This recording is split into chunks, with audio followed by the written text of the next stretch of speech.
ബേബേ ബേബേ പറഞ്ഞൊരു പാട്ടുണ്ട്. സോ ആ പാട്ട് ഞാൻ ടിക്കറ്റ് ബുക്ക് ചെയ്തതിന് ശേഷം മാത്രമാണ് കണ്ടത്. ഇത് മുമ്പ് കണ്ടിട്ട് ഈ പണ്ടാര പടത്തിൽ ഞാൻ കേറിയിട്ടേ ഉണ്ടല്ലോ. അത്രയും നിലവാരമാണ് ഈ സിനിമയത്തെ പാട്ടിനൊക്കെ. മൂഞ്ചി മൂഞ്ചി എന്നൊക്കെ പറഞ്ഞിട്ടാണ് പാട്ട്. സോ ഇതിന് ലിറിസിസ്റ്റ് ഇല്ലായിരുന്നു. This is something that every one can write, actually any one can write. ഇതിലിപ്പോ ലിറിസിസ്റ്റിന്റെ ആവശ്യം എന്താണ്? രാവിലെ എണീറ്റു മൂത്രം ഒഴിച്ചു അപ്പി ഇട്ടു എന്നൊക്കെ പറഞ്ഞിട്ട് പാട്ട് എഴുതാൻ. C don't be so stupid എന്ന് എനിക്ക് പറയാനുള്ളൂ. പൈൻകിളി, പെയിൻ കിളി അങ്ങനെ മതി. സോ ആൾക്കാരെ ടോർച്ചർ ചെയ്ത് ഇഞ്ചിഞ്ചായി കൊല്ലാൻ വേണ്ടി ഇറക്കിയിട്ട് നിർഗുണ നിർവികാര കോമാളി പടമാണ് പെയിൻ കിളി. സോ ഈ സിനിമ നിങ്ങളുടെ ശത്രുക്കൾക്കൊക്കെ കാണിച്ചു കൊടുക്കുക. ഒരു 3/4 മണിക്കൂറൊക്കെ കാണുമ്പോഴേക്ക് അവർ അവിടെ തന്നെ ഇരുന്ന് ആത്മഹത്യ ചെയ്തോളും. അത്രയും കിടിലം പടമാണ്. സോ ഇതിൽ പല ടൈപ്പ് കോമാളികളുണ്ട്. ആദ്യം എടുത്ത് പറയേണ്ടത് നമ്മുടെ അനസ്വര റാജിന്റെ കോമാളി തരത്തിനെ പറ്റിയിട്ടാണ്. ഓവർ ആക്ടിങ്ങിന് ഒരു മീറ്റർ ഉണ്ട് വെച്ചാൽ ആ മീറ്റർ അടിച്ചു പോകുന്നു വേണമെങ്കിൽ പറയാം. അത്രയും കിടിലനായിട്ടാണ് ആൾ പെർഫോം ചെയ്തിരിക്കുന്നത്. പെർഫോമൻസ് കണ്ട കഞ്ഞിവെള്ളം പറയുന്ന സാധനം കിട്ടില്ല. എനിക്ക് തോന്നുന്നു അനശ്വര എന്തോ കൊട്ടേഷൻ എടുത്തിട്ടുണ്ട്. ഇന്ത്യയിൽ ഇത്ര കോടി പോപ്പുലേഷൻ ഉണ്ട്, പോപ്പുലേഷൻ കൂടുതലാണ്, അതുകൊണ്ട് അക്കത്തിന് മെന്റൽ ടോർച്ചർ ചെയ്തിട്ട് അങ്ങോട്ട് കൊല്ലാവാറുണ്ട്. ഇതിലും വേഗം കുറച്ച് വിഷം കലക്കി തരുമായിരുന്നു, അതാകുമ്പോൾ മെന്റൽ ടോർച്ചർ സഹിക്കണ്ടല്ലോ. സോ അനശ്വരയുടെ കുറച്ച് സീൻസ് ഉണ്ട്. ഒരു ബെഡ്റൂമിൽ ഇരുന്ന് കാണിക്കുന്ന സീനും ബാത്റൂമിൽ ഇരുന്നിട്ട് കരയുന്ന ഒരു സീനും. സോ ഇത് കണ്ടപ്പോ ഭൂമി പിളർന്നങ്ങോട്ട് താഴെ പോയാൽ മതി എന്നായിരുന്നു. അത്രയും ഗംഭീരമായിട്ടാണ് ചെയ്തു വെച്ചിരിക്കുന്നത്. സോ എനിക്ക് മനസ്സിലാവുന്നില്ല എന്താ ഈ കാണിച്ചു വെക്കുന്നതെന്ന്. സോ അനശ്വരയുടെ ഈ ഒരു ക്യാരക്ടർ ഒന്നും കൂടി കാണുക, ഇല്ലെങ്കിൽ നിനക്ക് ജീവിക്കാൻ പറ്റില്ല എന്നൊരു സിറ്റുവേഷൻ വന്നാൽ ഞാൻ വല്ല സൈനൈഡ് എടുത്ത് കഴിക്കും. അതാണ് ഇതിലും ഭേദം. സോ അടുത്ത ഈ സിനിമയിലെ ഏറ്റവും വലിയ കമാളി നമ്മുടെ അമ്പാൻ സജൻ ഗോപു. എന്റെ പൊന്നെണ്ണ നിങ്ങളുടെ മേത്ത് വല്ല തൊലി ബാക്കിയുണ്ടാ അല്ല അറിയാണ്ട് ചോദിക്കുകയാണ്. സോ നിങ്ങളുടെ ഈ പടം കണ്ടിട്ട് എന്റെ തൊലിയൊക്കെ ഉരിഞ്ഞു പോയി, അതാ ചോദിക്കുന്നത്. ഇങ്ങനെ last towards climax certain performance ഉണ്ട്, തൊലി ഉരിഞ്ഞു പോകുന്നു വേണമെങ്കിൽ പറയാം. ഇത്രത്തോളം ഒരു ആക്ടർ അതപ്പതിക്കാൻ പറ്റുമെന്ന് എനിക്ക് മനസ്സിലാവുന്നില്ല.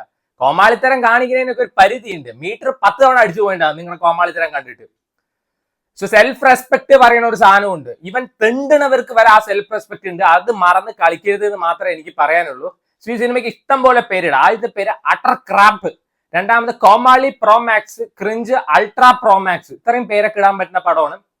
അടുത്ത കോമാളി. സോ ഇതിന്റെ റൈറ്റർ നമ്മുടെ ആവേശം സിനിമയുടെ ഡയറക്ടർ. എനിക്ക് തോന്നുന്നില്ല അങ്ങേര് ബോധത്തോടെയാണ് ഈ പടത്തിന് കഥ എഴുതിയതെന്ന്. അങ്ങേരെ വീട്ടിൽ വല്ല കുറുവാ സംഘം കയറിയിട്ടുണ്ടാവും, ഒരു കമ്പി എടുത്ത് തലയ്ക്കൊന്ന് കൊടുത്തപ്പോ ആ ഒരു മൂഡിലാണ് അണ്ണൻ പടം എഴുതിയിരിക്കുന്നത്. സോ ഇതിന്റെ അവസാനം കുറച്ച് ഡയലോഗ്സും കാര്യങ്ങളും അതിന്റെ മുട്ടപ്പമ്മ പറഞ്ഞ സാധനമൊക്കെ ഉണ്ട്. എങ്ങനെയെങ്കിലും പടം ഒന്ന് തീർന്നു കിട്ടിയാൽ മതി എന്നേ ഉള്ളൂ. സെക്കൻഡ് ഹാഫ് ആയപ്പോ അപ്പുറത്തെ സ്ക്രീനിൽ ദാവീദിന് കയറിയാലോ എന്ന് വരെ ആലോചിച്ചു. അത്രയും വെറുപ്പിക്കലായിരുന്നു.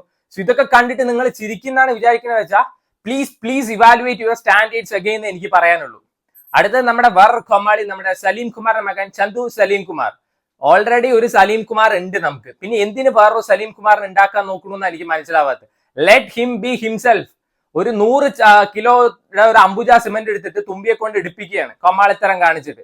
കാവടിയാട്ടം സിനിമയില്ല നമ്മുടെ ജയറാം ഏട്ടന്റെ, ആ സാധനത്തിന്റെ കുറെ വേർഷനൊക്കെ റീമേക്ക് ചെയ്തിൽ കൊണ്ടുവന്നിട്ടുണ്ട്. ഇന്നത്തെ കാലത്ത് പിന്നെ എല്ലാവർക്കും പല വേറെ കുട്ടികളുടെ തന്ത ആയാൽ മതിയല്ലോ. സ്വന്തം കുട്ടികളുടെ തന്തയാവണേക്കാളും നാട്ടുകാരുടെ കുട്ടികളുടെ തന്തയാവാനാ താല്പര്യം, സ്വന്തമായിട്ടൊന്നുമില്ല. സോ അതിലൊക്കെ ജയറാമേട്ടൻ ചെയ്തു വെച്ചത് ഇപ്പോഴും പെർഫെക്റ്റ് ആണ്. ഒരു ബിറ്റ് മുകളിലോട്ടോ ഒരു ബിറ്റ് താഴത്തോട്ടോ ഇല്ല. അത്രയും പെർഫെക്റ്റ് ആയിട്ട് അങ്ങേര് ചെയ്തു വെച്ചതിനെ കൊണ്ടേ കാണിച്ചിരിക്കുന്ന കാണണം. എന്റെ അമ്മു സഹിക്കാൻ പറ്റില്ല. അതിൽ ഈ ചന്തു സലീം കുമാറൊക്കെ വന്നിട്ട് എന്തൊക്കെയാ കാണിക്കുന്നുണ്ട്. സോ ഇതില് കുറച്ച് നന്നായിട്ടെങ്കിലും പെർഫോം ചെയ്ത് തോന്നിയത് ജിസ്മ മാത്രമാണ്. അത്ര വെറുപ്പിച്ച് മനുഷ്യനെ കൊന്നിട്ടില്ല. എനിക്ക് മനസ്സിലാകാത്തത് എന്തിനാ ഇങ്ങനത്തെ ഒരു ഷിറ്റിൽ പോയിട്ട് ആൾ അഭിനയിച്ചതെന്നാണ്.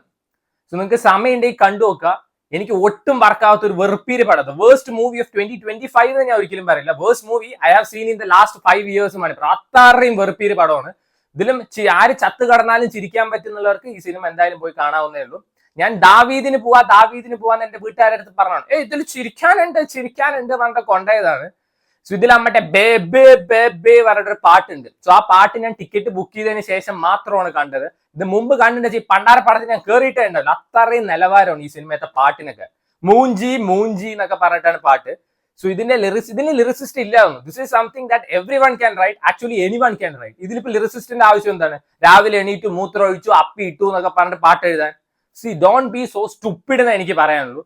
ഞാൻ ഇങ്ങനൊരു അപരാധം പിടിച്ചൊരു പടം ഈ അടുത്ത കാലത്തൊന്നും അല്ല. I know I M being so hash. പക്ഷെ ഇവര് 2 മണിക്കൂർ തിയേറ്ററിൽ ഇന്നലെ കാണിച്ച ഹാർഷിന്റെ അത്രയൊന്നും ഞാൻ ഒരിക്കലും ആയിട്ടില്ല. എനിക്ക് ഇറങ്ങി പോയാൽ മതി എന്നുണ്ടായിരുന്നു. ഞാൻ ഇത്രയും പ്രാന്ത് പിടിച്ചൊരു സിനിമ കണ്ടിട്ടില്ല.